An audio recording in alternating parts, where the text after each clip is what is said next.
What's one of the best ways that you can find out about a race that you might be interested in?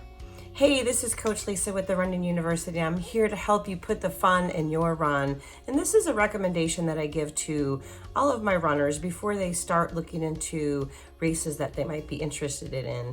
And usually you just take the race name, for example, Catalina Half Marathon, and either add, Google Catalina Half Marathon race report or Catalina Half Marathon blog, or you can look on YouTube as well. And that's exactly what I'm doing with these videos right here. I love to create these little vlogs that kind of just give you a general idea of what the race is about, as well as maybe the surrounding area. So today, that's what I'm gonna do. This last weekend, I was in Catalina Island. It was my very first time there. Went with my tribe.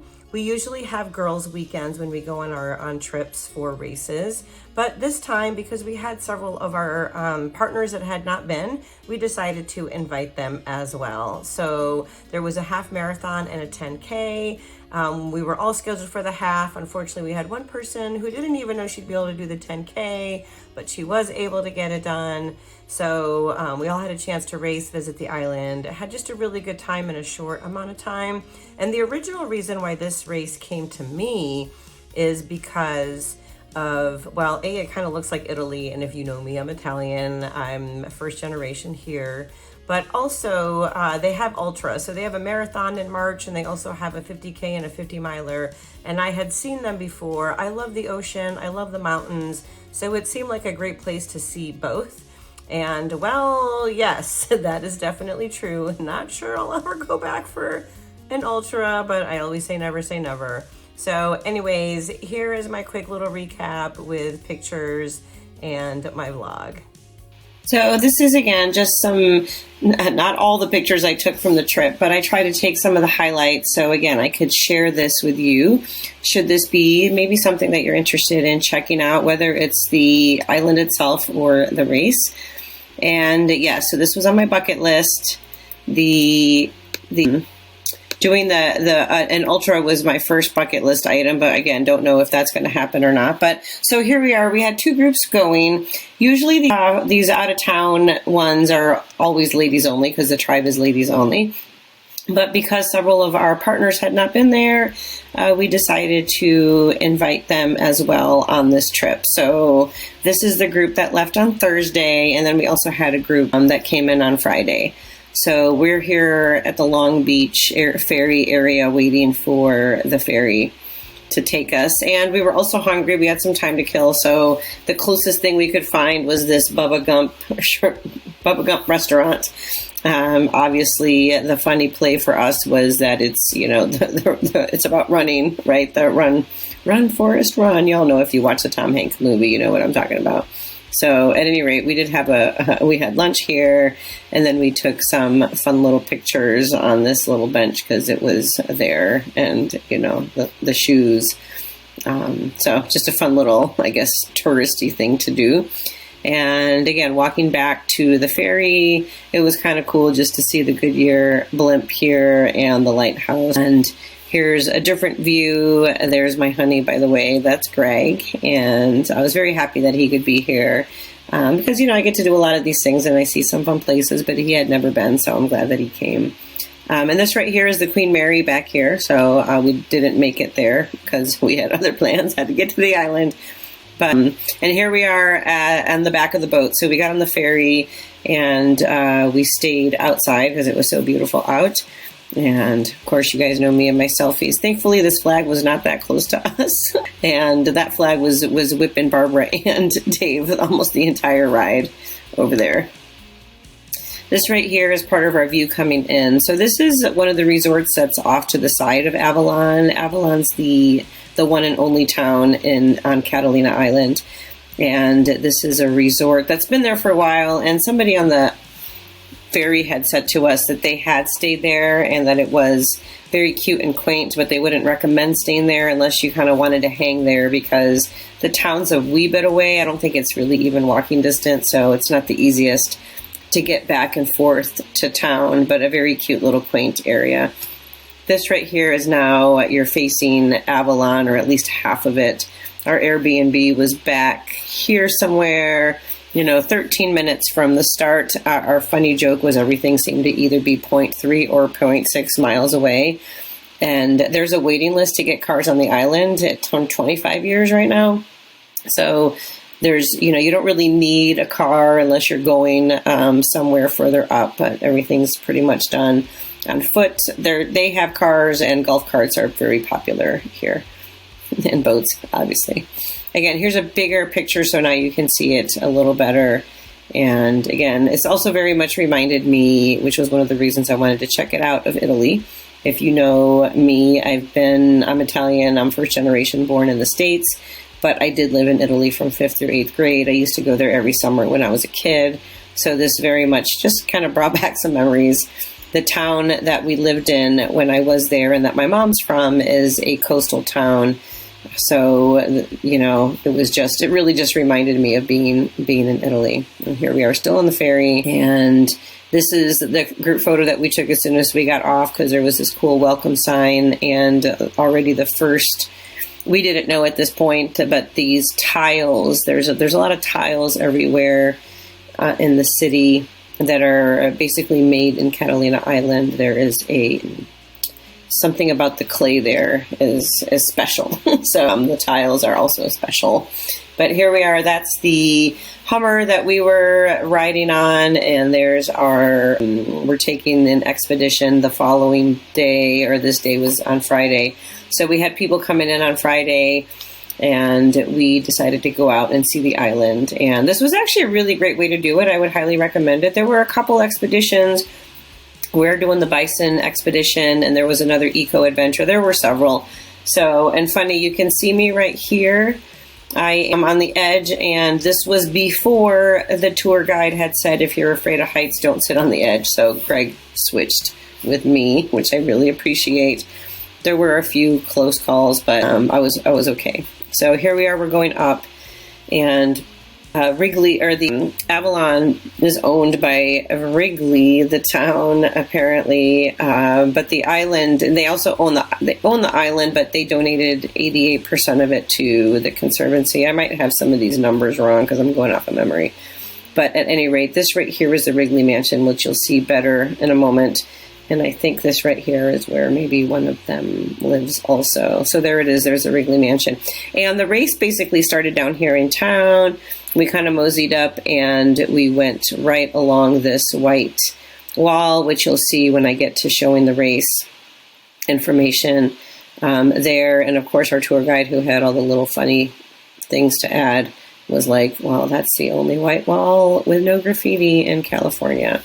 So again, I said that we took a bison tour, and we were very excited that we got to see the one, because apparently they used to come out fairly frequently, and I guess there has been a drought, and so they've been bringing water out to them in troughs, and they've been bringing hay out because everything was so super dry.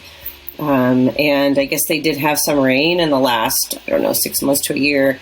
And they don't come out as much anymore because they don't need the food and water left by the humans.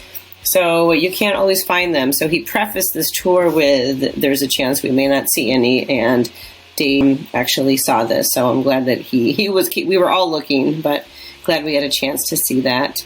And the story behind that, again, the history was great, but they were brought to the island because of a movie that was being made. So that's just the quickest tidbit about that.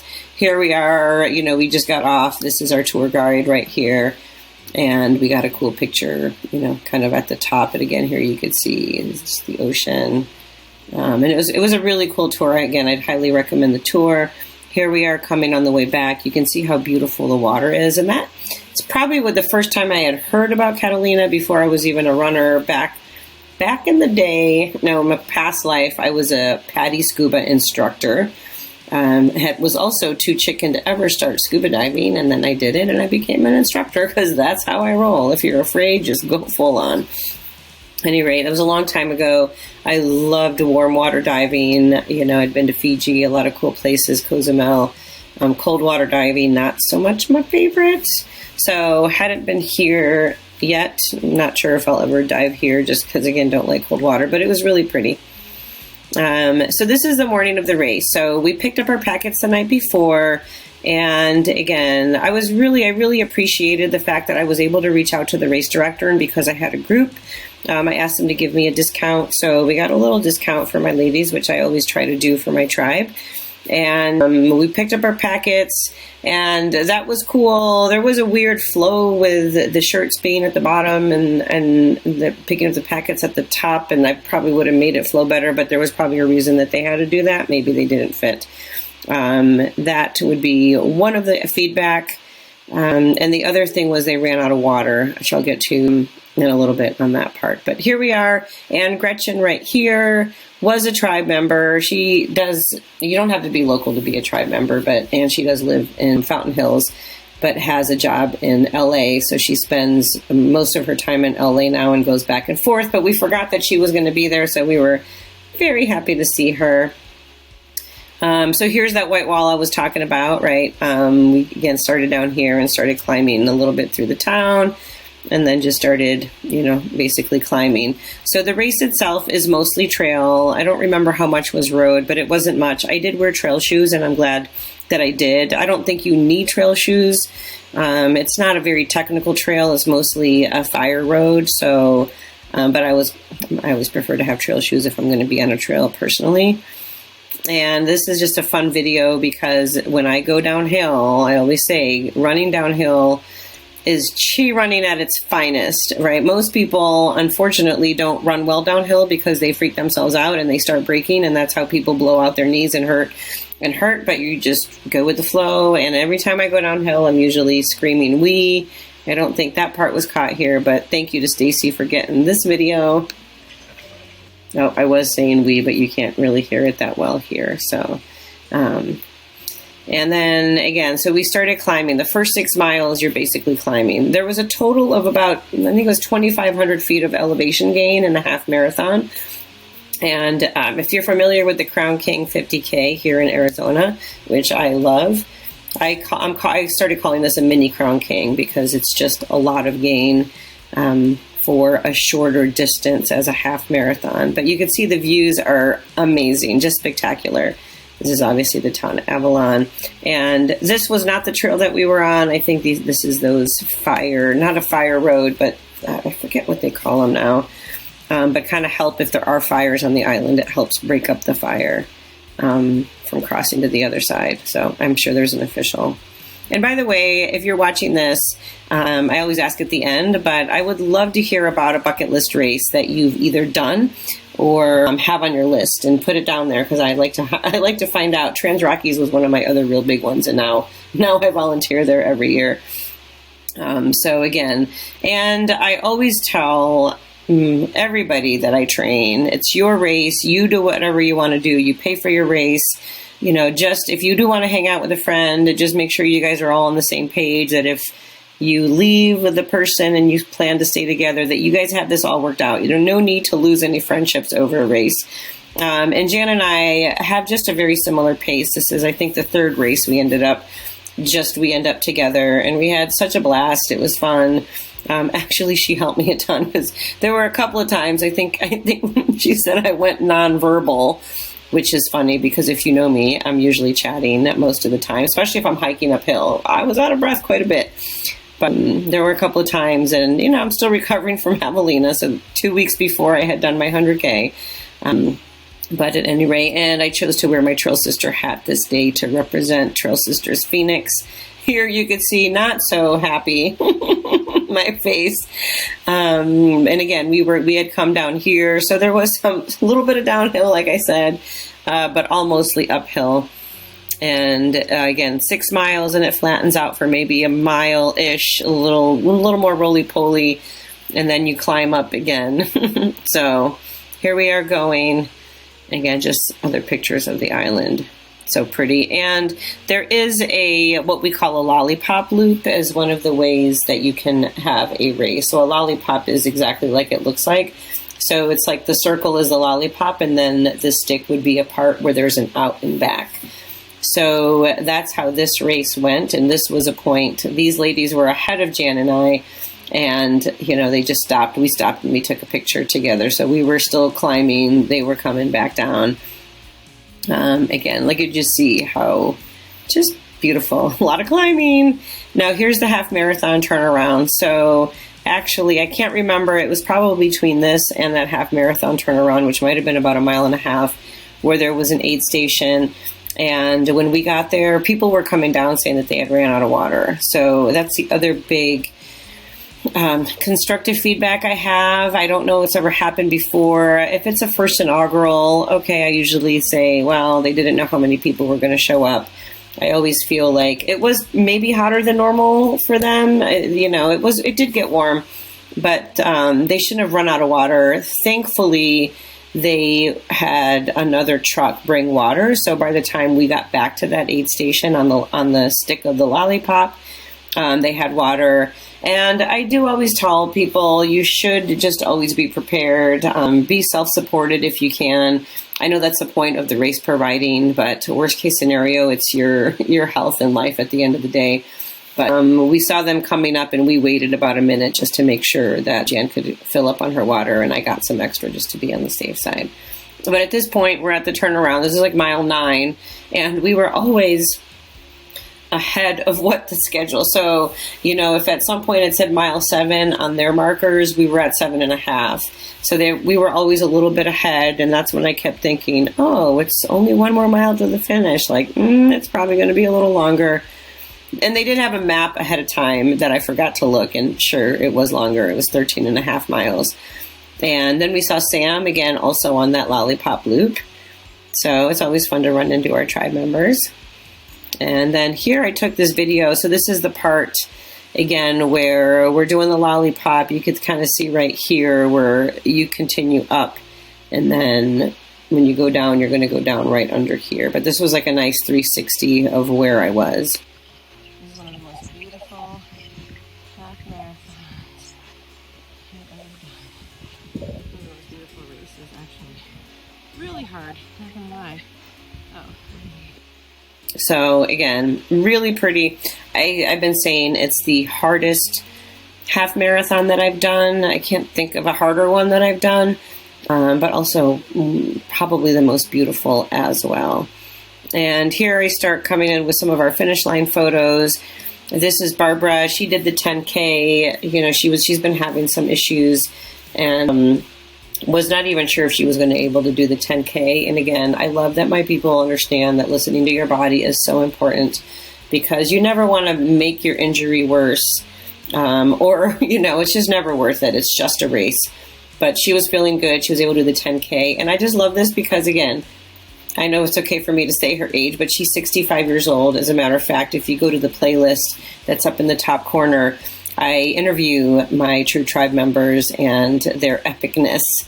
And she started running in her late 50s, as a matter of fact, and started doing ultras in her, is she 60 when she did ultras? Anyway, but here she is having a blast at the finish line. And here come, again, these two ladies in their 50s. They're happy. This is the way we like to finish races. We're not going to be puking at the end. We're not killing ourselves. Was it a hard race? Heck yeah. But we're not going to win. And this is what I promote, is just to go out there, have fun, take the picture so you can talk about it. You know, you train to get to this point, so you're active.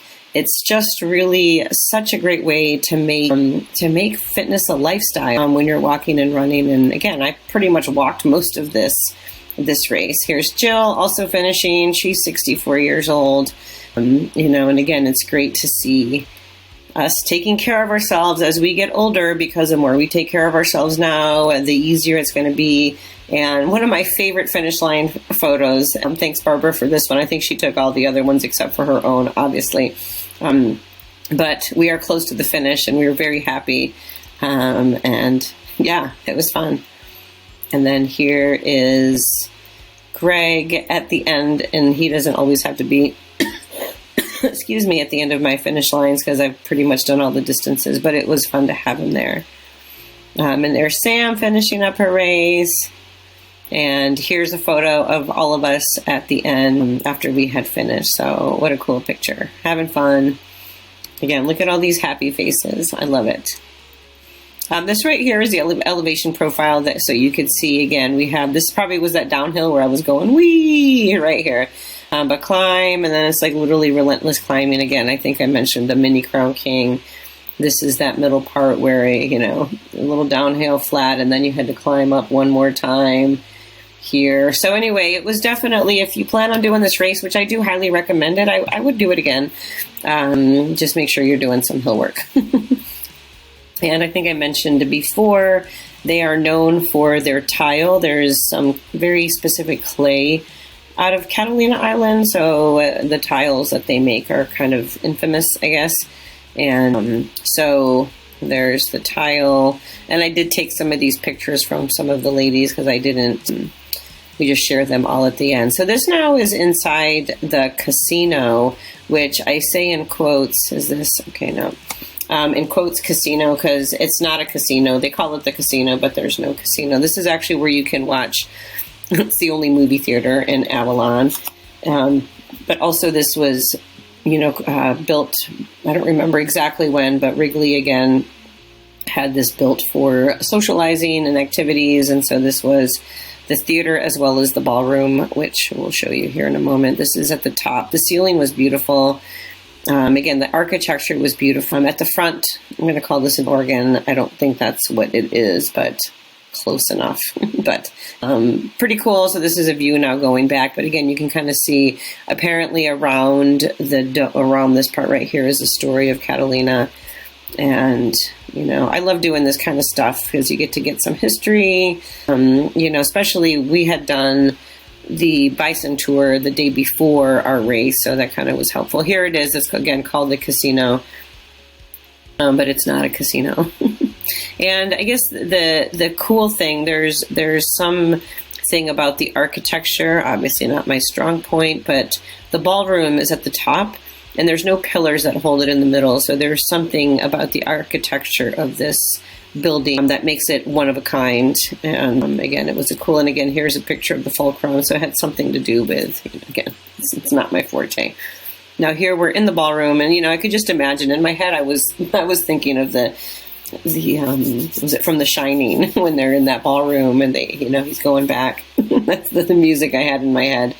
But we're going down under it because see here where this centerpiece is at the top of the ceiling.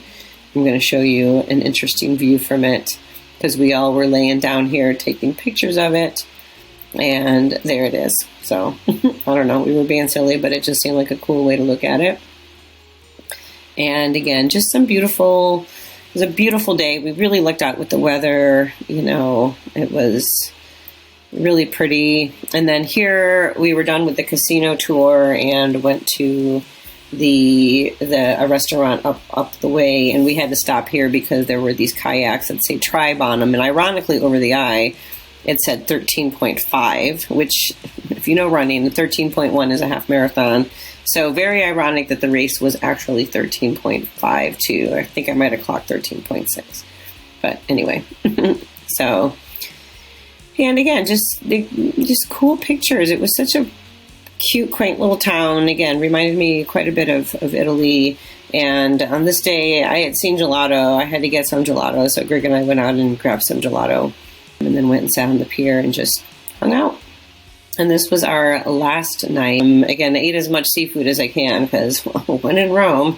So I think I ate seafood at pretty much every meal. And it was a great, lovely time. And again, very cool that we had. So some of us stayed in an Airbnb, which I recommend, probably the cheapest way. Or you can stay in a hotel. They had a bunch of these little hotels. So some of us were in the Airbnbs. And it was very fun to have our partners there. And ironically, many of these ladies are lifetime members of the tribe. So we're like, you guys might as well get used to each other because we're doing this stuff for life. This is what we do.